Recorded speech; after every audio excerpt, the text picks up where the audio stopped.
If you walk through central London today, you'll find stone and bronze telling a familiar story. A prime minister cast in metal, a pilot remembered in marble. Names carved into walls so the city won't forget who stood in the way of something terrible. It is a story most people learn in a clean, heroic line. Britain fought, Britain sacrificed, Britain spent everything it had. And by 1945 Britain was bankrupt, nobly ruined, poor but proud, a country that paid for victory with its last coin. It's not that this story is entirely false. War did cost Britain dearly. But there is another layer to it, one that doesn't sit comfortably beside statues and poppies. Because it isn't about courage on the battlefield. It's about accounting. It's about a pencil moving across a ledger, and how a ledger can move more wealth than an army. This is the story of how Britain funded a large part of World War II by running up an enormous tab in someone else's name, and how that tab was later reduced, delayed, and quietly melted down by the very currency system that created it. To make sense of it without getting lost in finance, picture something simple, a small shop with a notebook behind the counter. When you buy bread, you either pay in cash, or the shopkeeper writes an IOU in the notebook. You owe me. If you're a trusted customer, the shop might accept your IOU for a while. But an IOU only feels fair if you can cash it later. If the shopkeeper says, "Don't worry, your name is in the book," but then locks the book in a drawer you can't open, the IOU becomes something else. It becomes a promise you're not allowed to use. And if later, the shopkeeper changes the value of the IOU so that what used to buy 10 loaves now buys 7, then you've been paid, technically, but you've also been robbed, quietly, by the rules of the notebook. Keep that image in your mind. The ledger, the locked drawer, and the shrinking value of a promise. Before the war, the British Empire was not just land and flags and ships. It was also a financial system, a kind of economic neighborhood with rules. Many colonies and territories were tied to Britain through what was often called the sterling area, meaning the British pound, sat at the center like the main measuring stick. The rules were simple in a way a child can understand. If you were inside this neighborhood, you kept much of your savings in pounds, and those pounds sat in London. You didn't freely choose any currency you wanted for your reserves the way you might choose any jar for your coins. You used Britain's jar and Britain kept it on its shelf. This mattered because modern war is not just tanks and planes. Modern war is steel, oil, rubber, ships, food, uniforms, medicine, endless supplies that have to be bought. Britain, an island, needed to import a great deal. Early in the war, Britain paid with what it could, gold and foreign currency. But war burns through savings like a fire eats wood. By the early 1940s, Britain faced a hard reality. It could not keep paying cash for everything it needed, especially as the war expanded across continents.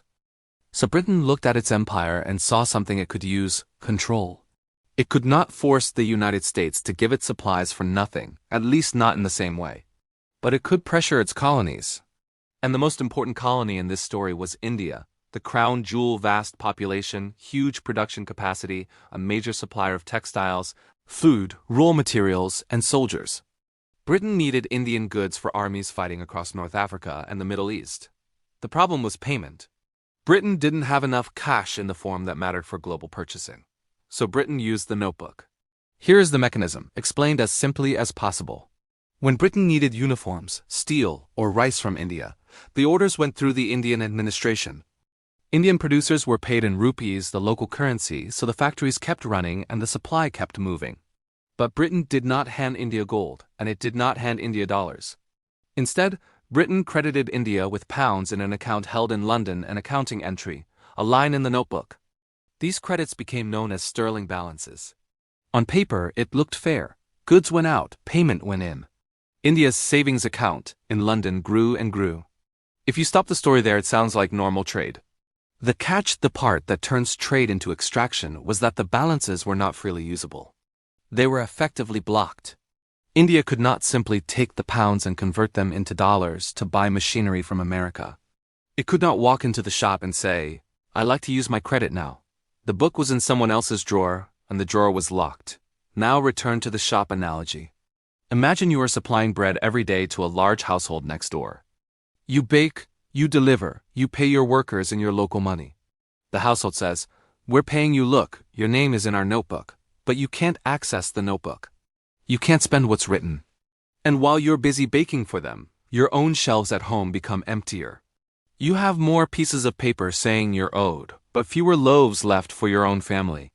That is the shape of what happened at scale. Real goods, real production were diverted outward, while the payment accumulated as a promise trapped in London. The most immediate consequence of paying Indian producers in rupees while exporting huge volumes of goods outward was pressure inside India itself. More rupees circulated in the local economy because the government had to pay for production and procurement. But many of the goods those rupees would normally buy, cloth, grain, materials, were being redirected for the war effort. When there is more money in people's hands but fewer goods on shelves, prices rise. You don't need advanced economics for this. It's the same thing a child understands at a school fair. If the teacher hands out extra tokens to everyone but the cafeteria has the same number of sandwiches, the sandwich price in tokens goes up. The students with fewer tokens go hungry first. In India, the rising money supply combined with tightened availability of essentials created intense inflationary pressure. And the poorest, those living day to day, were hit hardest because they could not wait, could not stockpile, and could not bargain. This is where the story becomes painful, because it is not only a story about finance, it is also about hunger. In Bengal, in 1943, famine struck with horrifying scale. Many factors surrounded it: war disruptions, transport constraints, fear, speculation, local policy failures, and shifting supplies. But the simple economic mechanism we just described matters because it helps explain how people can starve even when food exists somewhere in the system. Starvation is not always the absence of food. Sometimes it is the absence of access. If the price of rice rises beyond what a laborer can pay, the market can become a locked door. People can die not because grain is mythical, but because the grain is priced out of reach, moved away, or purchased by those with stronger purchasing power. This is the cruel logic of inflation in a society with deep poverty. Price changes are not just numbers, they are meals. While suffering spread on the ground, the ledger in London kept filling. The balances grew as Britain continued to receive goods and continued to pay with entries. The image is almost too stark. Wealth accumulating in a bank account in London at the same time that families in Bengal were selling possessions, skipping meals, walking long distances in search of food. It's not that every British official woke up wanting this. Large systems rarely require personal cruelty to produce cruel outcomes. What they require is a structure that makes extraction easy and consequences distant, and a wartime mindset that treats anything that keeps the machine running as necessary. In London, the priority was victory. In Delhi, officials warned of strain. But the war did not pause for warnings. Then came 1945. The war ended. The parades began. And the notebook still existed. Britain now owed enormous balances to India and other parts of the former imperial system. If we keep the analogy, this is the moment when the household next door has consumed years of bread and now faces the bill. And here is where expectations split. Indian leaders looked at those balances like seed money. They imagined factories, dams, railways, schools, a chance to build the foundations of a new country with the wealth that had been, in a sense, earned. They expected Britain to honor the ledger the way a solvent customer honors an IOU. But Britain's post-war reality was fragile. It had been bombed. It was short on dollars. Its currency was under pressure. Its people demanded rebuilding and a stronger social safety net. And a country in that position rarely loves the idea of paying a huge bill all at once, especially a bill that, psychologically, it does not fully accept as equal. So the debate moved from battlefield honor to financial language. Some British voices framed the balances as unfair, suggesting the colonies should have contributed freely because the war was fought for the empire, implying that protection was payment enough. Others understood that a blunt refusal to pay would shatter trust in the pound and in London's financial reputation. If the shopkeeper rips pages out of the notebook, no one will trade with the shop again. So Britain needed something more subtle, a way to avoid paying fully without calling it a default. This is where the story turns from locked drawer to shrinking promise. First came delay.